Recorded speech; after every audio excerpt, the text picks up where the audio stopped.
There he is. Richard Marx.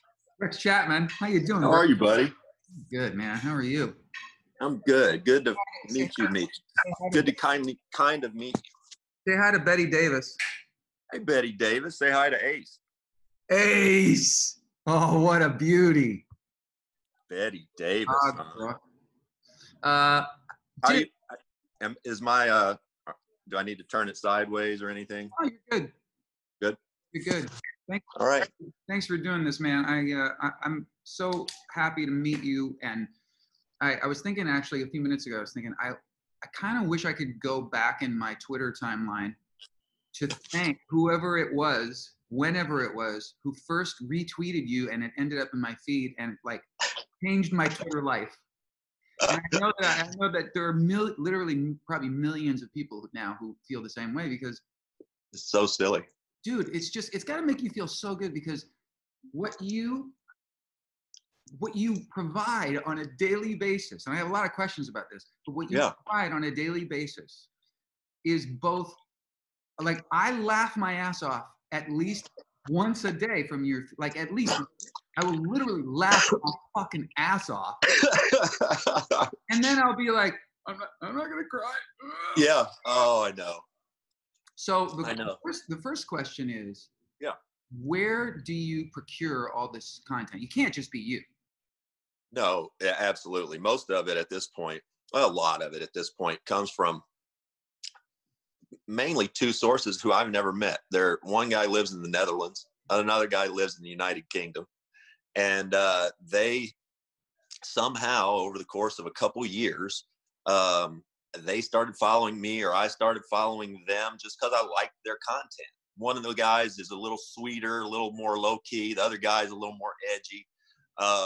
But they, a time or two a day anymore, they'll send me something that I go, oh man, that's great. And I'll think of I'm usually not very creative. I've got a few go-tos, but you know, a lot of it, as you probably know, it's all about the writing.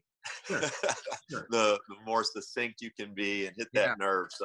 So yeah, and that's it. And there are several others now that I just kind of follow, and they don't mind if they use my stuff, I use their stuff. It's really easy now. At first, it was a little harder. No, all good. Do you recall that it just sort of like all of a sudden went into warp speed? Honestly, I kind of do. For about 6 months, I wanted off of social media. I just did about 1.5 years ago. Political climate, I just couldn't take it anymore. And the places that employ me, NBA, UK, basketball, all that stuff, you know, they kind of need you to have a little bit of a social media presence at this point. And just one day, truly, I clicked on a link of dolphins that were swimming in toward the shore as a guy was paddleboarding out. One jumped up, hit him in the chest, and I said out loud, "That's a fucking charge." And I just sort of tweeted that. People liked it, and within a few weeks, I guess that blocker charge thing started taking off. But Richard, you can only show so much of people getting hurt and all that shit before it's just white noise. So I was at the NBA Summer League probably 1 year or 2 ago, and found a great video of a dog that was sort of playing basketball.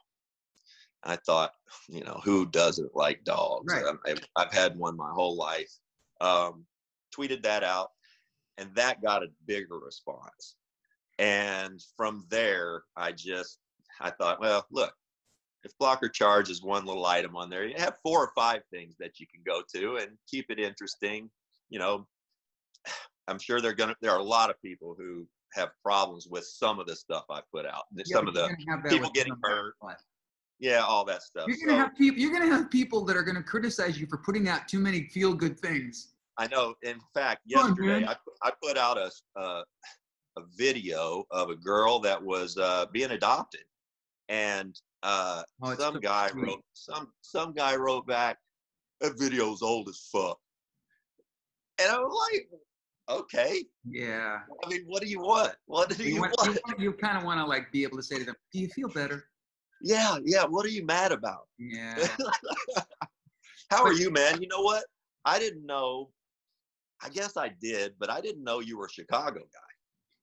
really, I didn't. Yeah, I mean, for whatever reason, my mind always had you in LA.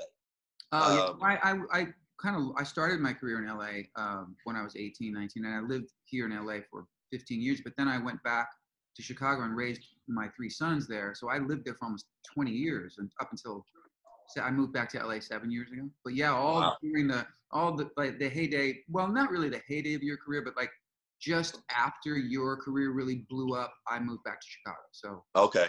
All right. I was Yeah, there. because The you were achieving some pretty big success late 80s, yeah, right? Mid 80s, late 80s. lady. Yeah. So I was 86 in high school and in college in 88. You were everything to a lot of us. No, that's really cool, man. Thank you. How are Got you? it. How have you been, aside from I feel like I feel like because I've been putting content out and like doing stuff, and I realize that it's like so many of us. For me, it's been filling the time, and also just sort Yeah. of like when your job as a broadcaster, your career Hmm. currently comes to a screeching halt. Mine does this. I'm a touring musician, so it's like all Yeah. of a sudden my whole tour is like indefinitely canceled. So it's like this. What the fuck am I gonna do? Like, well, I'll do a song on the. Other than that, how have you sort of been handling? How have you been managing this Yeah. couple months? I'm Aside from the glad you. stuff that you're doing online. I'm glad you brought that up. And after I finished playing, right at the end of my career, I had 14, 15 years of painkiller addiction, that on and off, on and off. I found swimming, and I swam as a kid, but I recently found swimming the last 4 or 5 years, and it just sort of keeps me sane. Get away from the phone, get away from everything, swim my 45 minutes, try to get in 100 laps 5 or 6 days a week. Well, not now. Right. Shit's closed. Right. Can't do that. So I'm walking. But a buddy of mine who has worked, and this is a guy, he's a box salesman here in Kentucky, great friend of mine. We played basketball from the time we were little together. He sent me a message the other day and said, he's been working for the last 35 years, traveling salesman. Yep. And he sent me a message the other day. It said, man, do you ever feel like you're there, you're sitting there and you want to be somewhere else. You think you'll be happier. You don't know where that is. And I said, yeah, my whole life. And it dawned on me, Mike is his name, one of my best friends. And he's going through what a lot of us are going through right now. And you know how we all talk about, well, I want to do this and then retire. I'm going to do this and then retire. And we hear about 60, 65-year-old people who've worked their whole life. They retire and then they're miserable. Yeah. I think this is a great test for a lot of us. When basketball was done for me at 32, I thought I was ready for it. I thought I'll chase my kids. I'll play golf. Well, that works for about 6 months. And then, for someone who's always worked, always been driven to do things, I was lost. I jumped straight into painkillers and lost a lot of time. I think right now, I'm trying to walk, Richard. I'm trying to tweet good stuff, keep my brain kind of engaged. I try to sweat as much as I can, but I can't run anymore, so that's hard. So I'm doing a lot of walking. Really, I think this is all of us right now, just trying to struggle through this together, right? Yeah, but that's a really interesting point. I never really entertained that in that way, but you just sort of, you labeled it in a different way, because my wife and I have been talking about the fact that I'm always, I've been saying, I'm so unbelievably grateful to still have a career where I get to tour all over the world. But I also have a fairly new marriage, and I love my time with her, and I feel like Right. I didn't have her for the first 50 years of my life. Right. And so we're like sort of catching up, and we're making up for lost time. And so when I'm on tour a lot, she comes with me a lot, but I do find myself craving the time to just be quiet at home. Yes. And so we're, in our way, we're embracing this time as much as we can. And, at first it was like, well, this will be a really good couple of months for us to just, well, now we're looking at like, holy shit, and it's in that way, we're thrilled about it because we're in a groove now where we're really used to being home and being together. And Yeah. it's kind of like what we picture when what we used to say the same thing. You know, one of these days we'll sort of like I'm never going to retire, Right. but I'm going to like, well, now we're kind of having a taste of that. And I think it's really, but it's healthy, but you know, it's forced on us. But as you know, there's also a lot of people who just are completely like at the deep end of the pool and can't, they don't know what the fuck to do with all this time and what, you know, and they're also facing such an, you know, horrible economic. Yeah.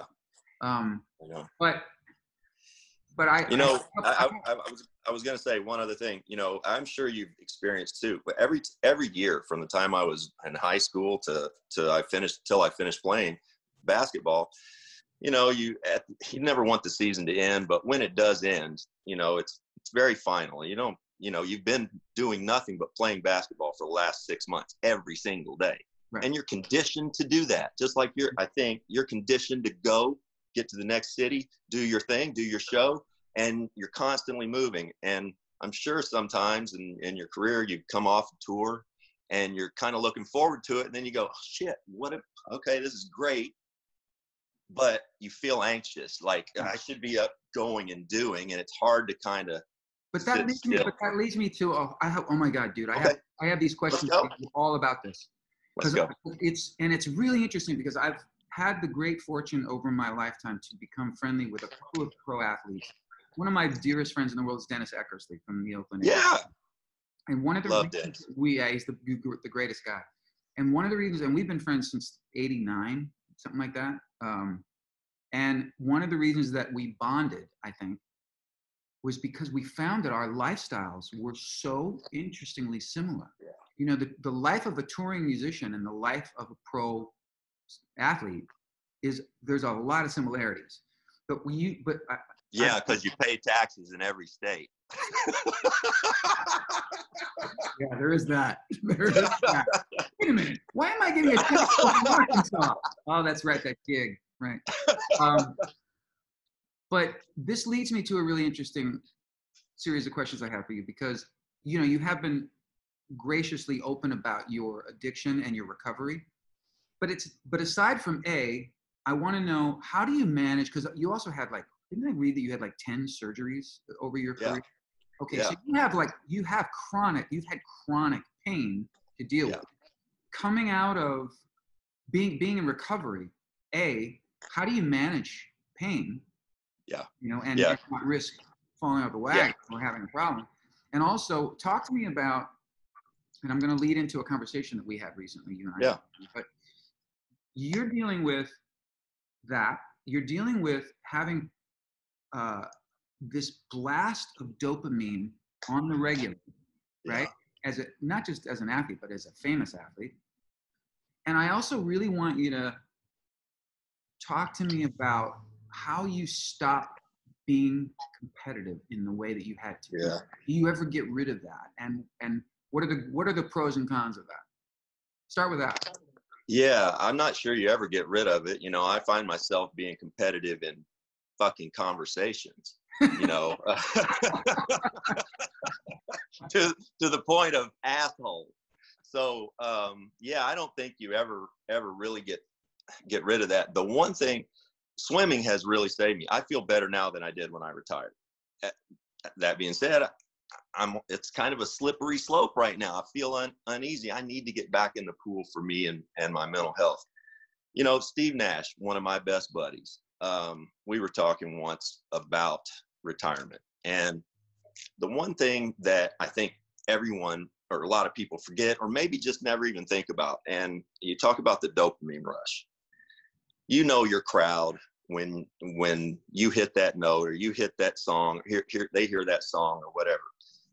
As athletes, let's take basketball for instance. From the time you're competitive with it and you're playing, you know, in high school and college and then on, practice days, summer days, during the season, in the off season, you might have all kinds of shit going on at home.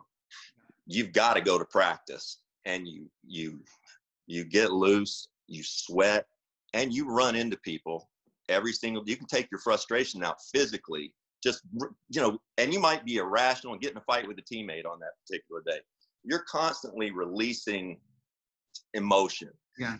Just like if you make a big shot in a game, that's pretty, you don't think about that being addictive or addicting, but it is. Sure. And so all of a sudden when you retire and you think, that's it, I'm good, no problem.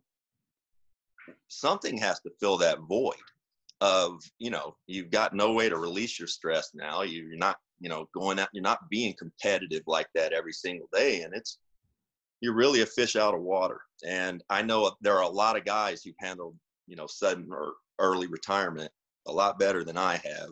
I did the best I could, but I was also very, very one-track mind, basketball addict, so to speak. And, so yeah, that's it. Right now, again, I'm just trying to walk and stay healthy. And, my son is 27. He lives with me here, and we're doing the best we can right now with given the circumstances. Yeah.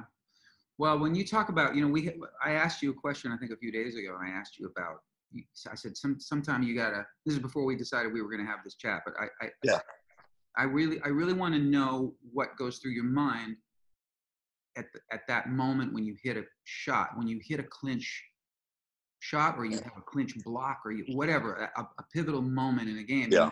You were, of course, very sweet about it, and you were like, dude, you know what that's like. But and as much as I appreciate that, I have to disagree in that. Okay. For me, it's the moment the lights go out, right as the show's beginning. Right. That level of, much like at the very beginning of a game, the tension and the anticipation, and hearing the audience go nuts because they know it's about to start. And then there are moments throughout the show, of course. Yeah. Of course, at the end. But it's different, Rex, than, I was thinking about it today. I was thinking, you especially in a game that's a really important game, championship game, let's say. Let's even take away a play that's called. Let's just say all of a sudden they feed you the ball. It's clinch moment. It's one singular moment where you receive the ball, you shoot the ball, and you sink the ball. And what that represents isn't just something to you. It represents people in the stadium, to your teammates, to the corporation, and to fans all over the world. Like, that has got to be a fucking head trip and a half. That would be, I can't imagine it wouldn't be maybe it'd be like heroin. Yeah, it's pretty exhilarating. The only thing I would say to that is that by the time you do those things, especially as a pro, you expect to do them. You've got to want the ball to begin with. And by the time the ball gets there, I already know I'm shooting it. I've wanted it. I've practiced. I'm one of the best shooters on the team, maybe on the planet at this point. And so you're just doing what they're paying you to do. I don't think anybody really thinks about it being that millions of fans. The main, I think about my teammates, man, and my coaches, because, you put a lot of blood, sweat, and tears into this silly little game. And that part of it is exhilarating. And doing that on the road is even more exhilarating because you have a whole building cheering against you. Yeah. I would say the only difference with you guys is, and there is something to this, I think, nobody's trying to keep you from playing your songs. Right. And so when struggle, offense, defense, that part of it, and dashing the other team's hopes right there, all in that moment, that's pretty cool. And that's a rush too. Yeah, that's a rush. The other thing I've always said, people say, what do you miss about playing? And the first is kind of looking to your teammate after you've made him a good pass or he's made you a good pass, and just that eye contact. I miss that. Yeah. And then, the other thing is I really miss, coaches have 5 timeouts a game. I really miss getting 10 points in a minute and making him burn a timeout that he didn't want to burn, like in the first quarter, just going bang, bang, bang, bang, bang, timeout, and I fucked his whole day up. Right, and that just gets everybody so fired up. Yes, it's great. It's great. Yeah.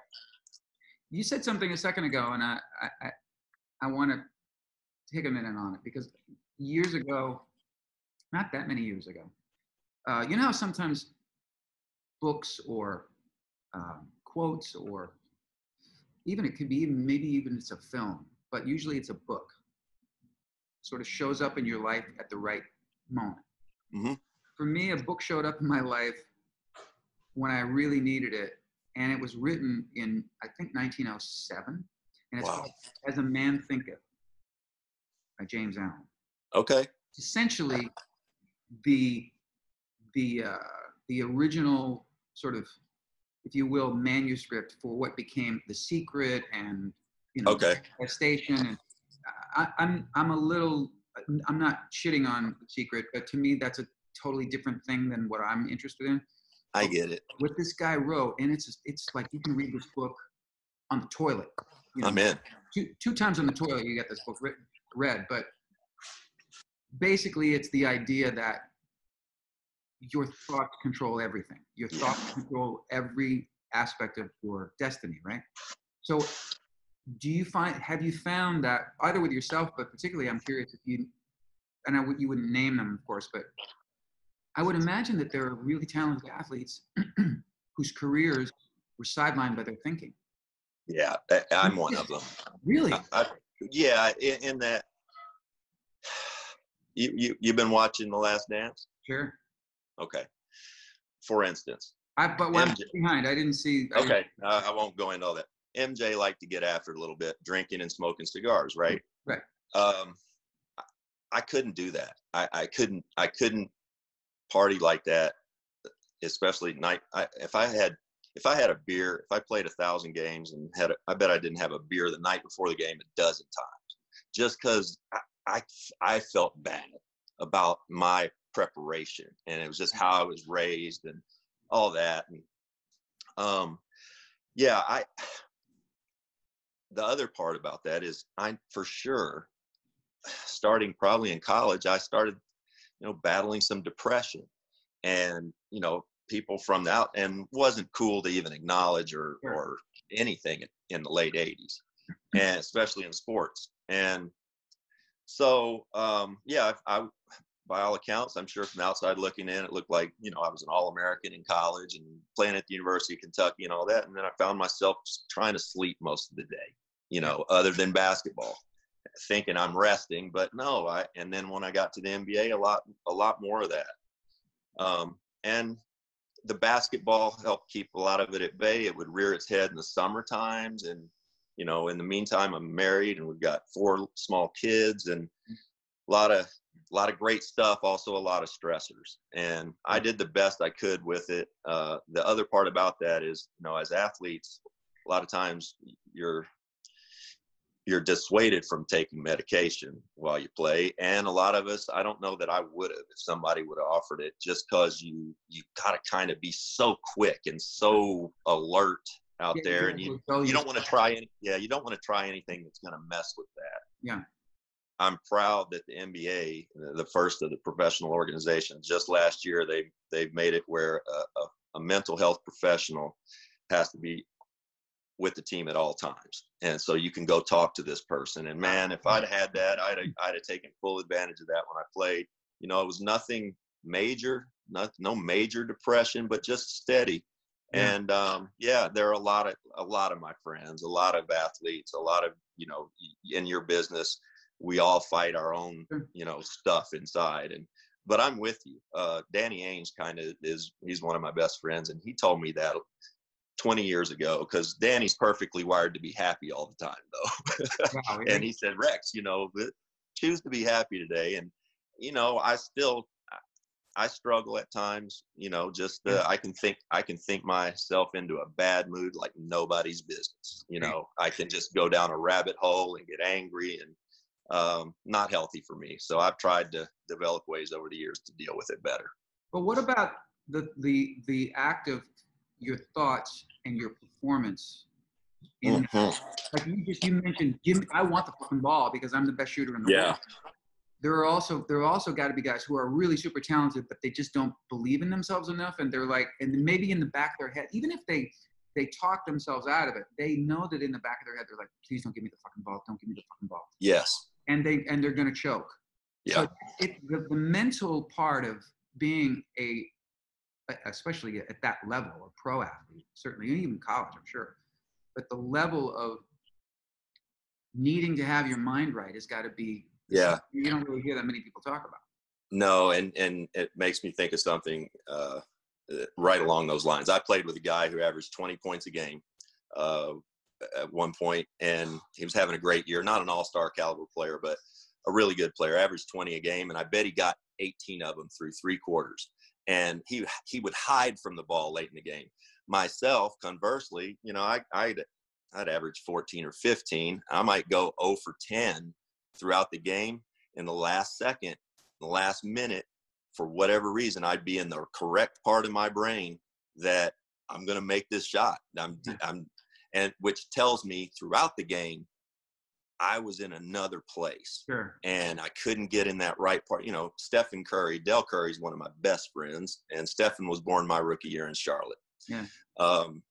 Stephen may actually be the greatest shooter to ever live. Wow. And he still goes through, you know, 2 times a year, a week to 10 days where he can't make a shot. Yeah. Can't make a shot. You know, and, you know, your confidence is down. And if Stephen Curry confidence can be shaken at times, hey, all of our confidence can be shaken at times with what we do, you know. Yeah. So I think that's a pretty good thing to think about when it comes to, you know, what's going on between your ears. Well, yeah. And it's also just, you know, as humans, it's always, it feels good to think, oh, I'm not alone on this, or, you know, right. Even somebody like God is struggling with this. Yes. You got to make everybody feel good. Yeah. Before we leave the court for a second, I have to be that guy because let's do it. Just like Carly Simon, I'm sure was asked a million times, like, who's you're so vain about? Have you really told the real story of what you said to Jordan in that when you guys went up? No, you know what I say. I know what you say. Okay, all right.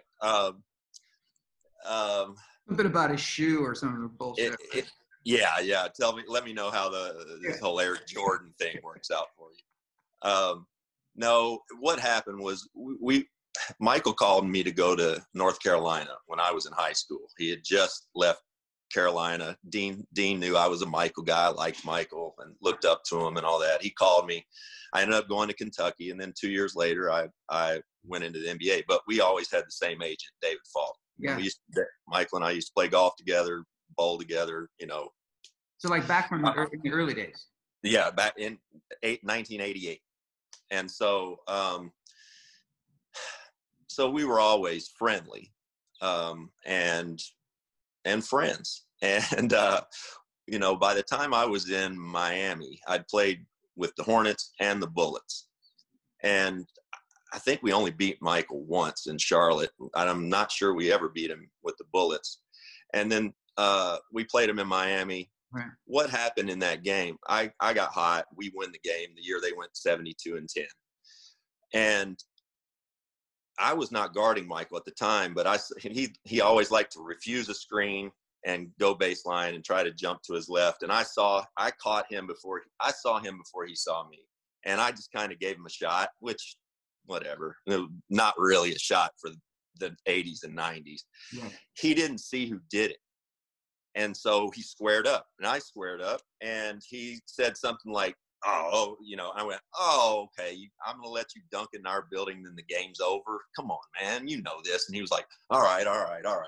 Well, true story. That's what was said. And then true story, we played them 2 weeks later. I think I got 39 in that game, and we beat them. You know, they've been out partying all night on South Beach. We were 41-41 that year. Right. And we played them 2 weeks later in our building. And again, we've known each other at this point a dozen years, probably, friends. Again, I'd always lost to Michael. Well, we beat him the game before. We played him 2 weeks later. The ball goes up. You know, we're next to each other around the jump circle. As soon as the referee threw the ball in the air, Michael went and got me right in the sternum. And I went, oh, fuck. And then I went, shit, it's going to be like that tonight. Okay. And then went out there. He got, I want to say, 35 in 3/4, didn't play the fourth quarter. And I went like 3 for 13 for 13 points. And it just gives you an idea. He'd been seething for 2 weeks to play me again. And it was about you. It was about me. Yeah. And then also we played them in the first round of the playoffs, and they beat us 3-0 like we were a JV team. So yeah. But that's it. That's the story. Awesome though. That moment is so great because because there's a lot, you're saying a lot now. As you say what you said, it makes sense. Yeah. We all hoped that it was something more juicy. But right. That's what it was. Dude, you got to tell everybody about the COVID-19 fund, because it's on top of all the other cool shit you're doing, just being the Twitter god that you are. This fund that you started is so awesome. So bring me up to speed. Like, where is it at? Yeah. What's the outreach? It's so great, and it's not me. It's all the Twitter followers that followed this silly channel. Buddy of mine who I do a blocker charge kind of streaming show on Adult Swim with. Yeah. We're childhood buddies. We went to preschool together. He's a lawyer. He went up high school, college, all of that. And we were sitting around a couple of months ago, right as this stuff was kind of starting to build. And I said, hey man, there are going to be a lot of people out of work, a lot of people hurting. Why don't we try to raise some money for this? I've got an opioid foundation I started. So he made a phone call, and within a day we did a partnership with another nonprofit to help raise money for COVID-19. And in 2 months, in 2 weeks probably, we raised $200,000. Wow. And we started giving money we're spreading it out, New York, New Jersey, hot spots for PPE, food banks, first responders. It's been unbelievable. And, that makes you feel good to try to do something, and especially make some good out of this silly Twitter, silly Twitter platform. Exactly. Right. Exactly. So yeah, and it's going well. We still have, we've got money to give, and money keeps coming in. So very grateful and thankful and appreciative to everyone out there. Dude, it's so cool. And it was so wonderful to see it just blow up kind of overnight when I saw you announce it. And then, I certainly jumped in and I told people about it. And it's just, it's awesome. There are these little gifts within what I call the cesspool of Twitter. Yeah. Where the people we're all in it, and we know it's a fucking cesspool. Yeah. But we want to be in contact. We want to connect. We live for the things like that. And I've experienced that too, where I've, said, can you help with this scary thing, or the Australian fires or whatever. And that's that feels good. It's dopamine, right? Yes, it is. It absolutely is. Donation of this, or that this food bank went, oh my gosh, now we can do. That's dopamine. That's like, I'm telling you, people we'd send these, the funds out, and people would send videos back, and it's all you can do to not cry. Yeah, I'm telling you, because you know what it means. I think if the people who are sending the video who work at these places are really tearful about it and happy, imagine the people that are being fed and that need masks, that all of a sudden they've got masks. Yeah, which that's a whole other story. But yeah. Well, we definitely, that's one of the things that bonded us. I know that we are like-minded. Yes, absolutely. I actually saw you. I saw you get. You responded to somebody in the last day, and I was like, man, that's my guy. Yeah, man, it every now. Look, nothing but love. Every now and then. Fuck yourself. I did that a couple weeks back, and a couple of my buddies called me up, and I said, I know, I'm professional. Man. So, last question before I let you go, and thank you for hanging with me and spending some time. Do you have a vision for, let's just say, because in my mind, and tell me if you disagree, because I just listened to, not the expert, because there's a lot of experts that I think are full of shit, but I've narrowed down my couple of people who I follow and I listen to, and they have not been wrong. And as much as I would love to say, yeah, this thing's getting so much better, I really it's a pretty grim, in my opinion, from what I read and believe, it's a pretty grim diagnosis right now still. Yeah. So, but when you picture 6 months from now, 8 months from now, maybe just picture the top of 2021, right? Yeah. Are you already starting to think like when this thing really does start to calm down, other than you want to be in the fucking pool? Right. Is there anything that you're really, really looking forward to post the crisis? Yeah, mainly, you know, getting my three daughters live in Phoenix with their mom, and they're grown. They're 19, 21, and 25. Yeah. Can't wait to hug them. You know, I'm not getting on a plane right now. You know, my mom yesterday I took them food, left it at the door, waved to them from the street. It's heartbreaking. Yeah. Those things, of course, that human interaction and especially with people you love. But I'm so basic too. I just want an old-fashioned ball game. My son and I have been sitting around with the Korean baseball on just as background noise, you know. Just that I want to hear the squeak of the shoes again in the gym. You know, I've lost a lot of games in a gymnasium, but I've never had a bad day in the gym. I mean, come on, man. Yeah. So yeah, just those things. I hope that we'll get back to it. It's going to be the one thing I think about with sports. You think about if we just said, all right, we're going back to playing tomorrow, these guys would be terrible. I mean, they're not going to be like you remember them 2 months ago. They're not going to make shots. They're going to be tired. They're going to get hurt. And every sport's different. Okay, baseball, maybe you can stay in a little better shape. In basketball, you cannot. You can't. You can ride the bike all you want. You can get on the elliptical. You can run sprints. And no, they're going to be terrible. Football players as well. What are they doing? No gyms? No gyms? They're doing the whole prison workout stuff. You know, everybody's at home doing their barbells. Yeah, but that's no comparison for a scrimmage or for a real. Right. And so, you know, they're not machines, and it's going to take time before we see, you know, that product again at that level. And then it's probably going to take time before, you know, they open these buildings up to full capacity again. I don't know how long that's going to be. Do you? Can you imagine? No idea.